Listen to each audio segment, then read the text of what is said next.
The myth of the meat creature Professor Vexnor had lectured on interstellar folklore for 7 decades. His voice, sharpened with age and skepticism, echoed across the polished obsidian walls of the Greater Galactic University's central amphitheater. Today's topic? A personal favorite, the laughable myth of humans. He activated the holographic interface, casting a 3D projection above the heads of his students. An animated diagram rotated slowly, a bipedal creature constructed of soft flesh, bone, and water. "Let us dismantle the fantasy," Vexnor announced, his mandibles clicking dryly. According to ancient tales, this species evolved on a Class 12 death world, a planet soaked in corrosive gases, boiling seas, and violent atmospheric shifts. And yet, they survived. A ripple of amused disbelief spread across the room. "They breathe oxygen," Vexnor continued, "a substance corrosive enough to rust most metals. They cry when they overheat. Their blood contains iron. They befriended apex predators, wolves no less, and turned them into companions." The classroom trembled with laughter. A Bavarian student, shimmering in crystalline form, raised a translucent limb. "Professor, what about the outer rim sightings? Some claim they've..." "Hallucinations," Vexnor snapped. "Void-induced madness. Space derangement. Humans are folklore. Nothing more." He was about to elaborate on the absurd idea that humans could heal themselves without medical intervention when the door creaked open. A figure entered. Tall, bipedal. Skin visible beneath strange fabric. In one hand, a steaming container labeled coffee. On his chest, bold alien symbols read, "University of Ohio." "Sorry I'm late," the creature said casually. "Interdepartmental mix-up. This is Mythology 101, right?" Every eye stalk in the room swiveled toward him. A hush blanketed the amphitheater. Vexnor's limbs froze mid-motion. "What are you?" The newcomer smiled. "Jake Martinez, exchange student. Earth."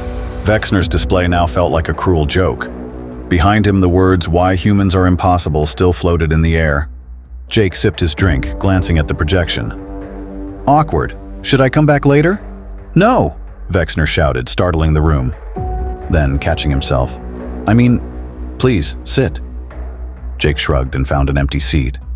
It groaned under his weight. Several students leaned away as if he might explode. Vexnor's voice trembled. "You breathe oxygen." "Yup, damages us slowly. We call it aging. But antioxidants help. Blueberries are our go-to." "Blue? Berries?"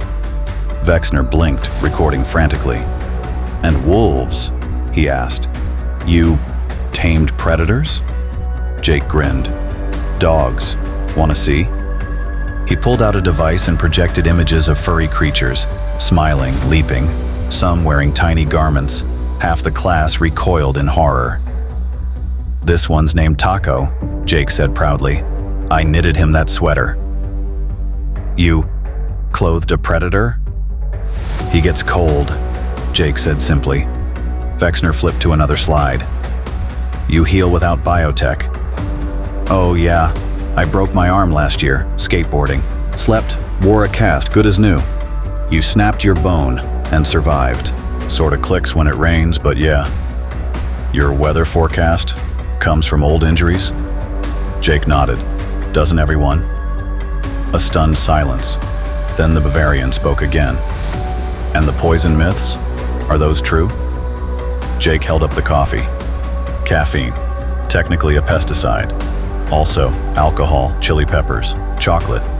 "Chocolate?" Vexnor asked. "Poisonous to dogs," Jake said. "But we love it, so we eat it secretly.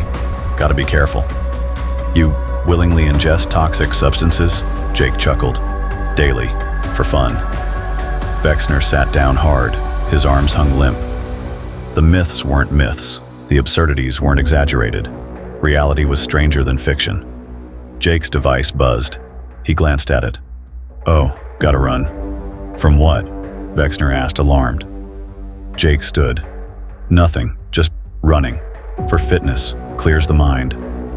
"You simulate predator escape as exercise?" Jake gave a 2-finger salute and exited, leaving his coffee on the desk.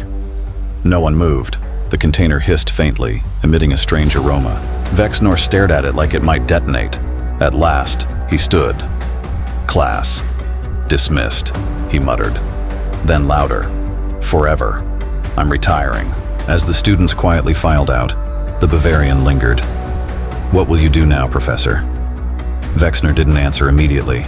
He looked at the words floating in the air, "Why humans are impossible," then at the steaming cup. Finally, in a quiet voice, he said, "Study."